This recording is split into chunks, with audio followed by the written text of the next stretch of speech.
Do you have an instance or a memory that really pops in your mind when somebody asks you about Mr. B?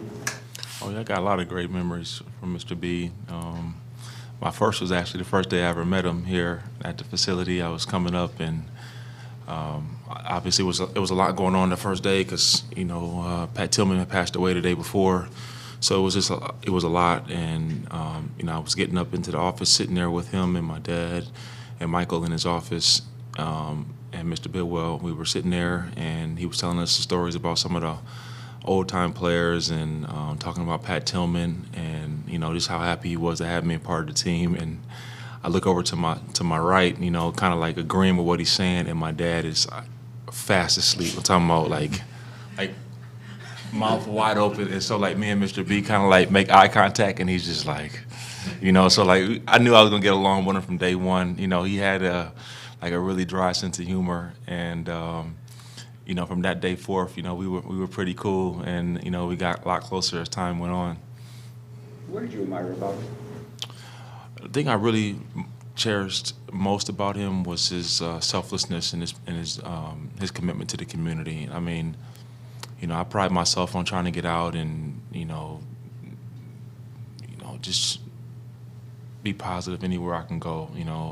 Any organization, nonprofit, I think I can help. I am, and I can't tell you how many times I would go around the city and people would be like, Mr. Bill Bidwell was here 2 weeks ago, and he made a really nice donation to our foundation. Nobody ever really helps us, but he's been very helpful over the last few. I'm like, wow, like this is a reoccurring theme of a lot of different places I'm going to, and his name is always coming up, but it's not like you read it in the paper, you don't ever see it on TV, you don't ever hear it being talked about or recognized. It was something that he was truly passionate about, and he wanted zero fanfare, and I always respected that about him. And he was. I remember going down one time to the reservation down south, and I remember him sitting there talking with a bunch of the kids, and I was like, man, Mr. B, you never talk to the players that much. You talk as much as talking to the kids, and I was giving him a hard time about that. But I mean, he was really passionate about this community, and that's something that I always cherished about him. The last few years when he didn't get to the facility as much as he used to, you would make sure you got over there. Mm-hmm. Why was that important to you? Well, I mean, I wouldn't be here if I didn't have his blessing. When I got here, he was still running things, and I would imagine the first pick overall in the draft, had to have his blessing, and without his blessing, there's no way I would have been here, and there's no telling what my career would have been if he didn't believe in me. So I always had a great deal of respect for him, from the very start, just giving me an opportunity to live my dream and do something that I was passionate about. And so that's, I just love that. I just love that about him. What kind of owner was he? What'd he say? What kind of owner was he? He was always great to me. I would sit down and have lunch with him quite often. I always mess with him. I remember he used to wear this like fishing vest sometimes, and it would have all these pockets, and he would see me coming, and he'd start running from me because I'd always run up to him and like pat his pockets and like, Mr. B, man, his contract year coming up. Where's the money at? Where's the money at? I would touch his pockets all the time, and he would always be chuckling and laughing and running from me. That was always fun. And then later on when he started coming by the facility, I would always stop by, on the holidays or his birthday and see him, make sure to let him know I was thinking about him. And it was.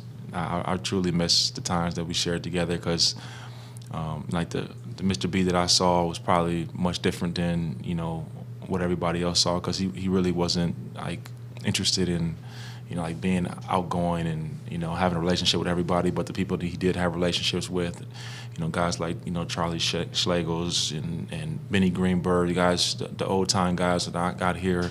I mean, they were real tight, and I know. Those relationships meant a lot to him. Several guys this today. I'll ask you. He loved to tell bad jokes. Do you remember one he told you that sticks out in your mind? I don't know if they were jokes, but I mean, a lot of times he would tell you stories about from his Navy days and just random facts that you would never have known.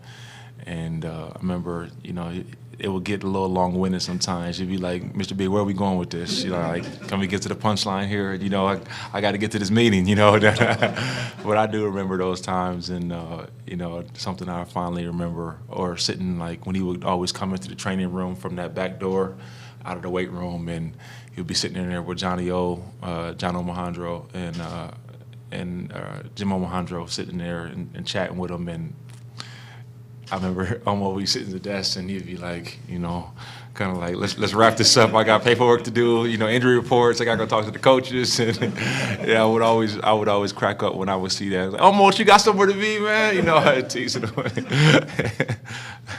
What was it like when you guys won the NFC Championship game and just him being in the Super Bowl for that week? Well, I mean, obviously, I'm disappointed we couldn't win it for him. You know, I know they played in the championship and won the championship in the '40s and when he was a youngster. But to be able to get him, you know, the Hallis Trophy and seeing him up on that podium, holding it up there with Michael and Aeneas Williams, and you know, that's kind of like an iconic, you know, memory that's kind of etched into my thought process. And you know, when I think of him, I think of that moment and just how proud he was, you know, of our organization. Larry, you mentioned on Twitter seeing the opportunities he gave minorities in coaching and in executive positions. What's it like as a player seeing that a franchise values that? Well, I mean, now, you know, you hear everybody talking about diversity and the minority hires, and it's something that's, you know, preached, you know, around Fortune 500 companies and around, you know, sports organizations. You see it a lot more, but, you know, back when, you know, he first started doing it, that was not the norm. And, you know, obviously I was a part of it, you know, with Rod Graves and Dennis Green when he, you know, hired first general manager and head coach to work together at the same time. And that was groundbreaking and definitely before his time. And, you know, he was a forward-thinking person, and it didn't care about the color of your skin or the race or the gender. You know, if you felt like you could do the job to the best of your ability to help us become better, then you were the right person for it. And I think you're starting to see that more often now, and he was doing it a long time ago. What he did for the community quietly for a lot of organizations in the Valley, not wanting anybody to know what he was doing for the people and the kids on the reservation, other places. That was kind of a hallmark of his, wasn't it? Yeah, you know, it's interesting because I was talking to you before this, obviously. And, you know, my father, he always taught me that it wasn't what you did for a living, it's who you are that mattered.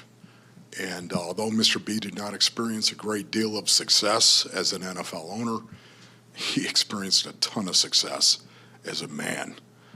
And he valued love and loyalty and life, and all of that, to your point, came together to manifest itself in his giving.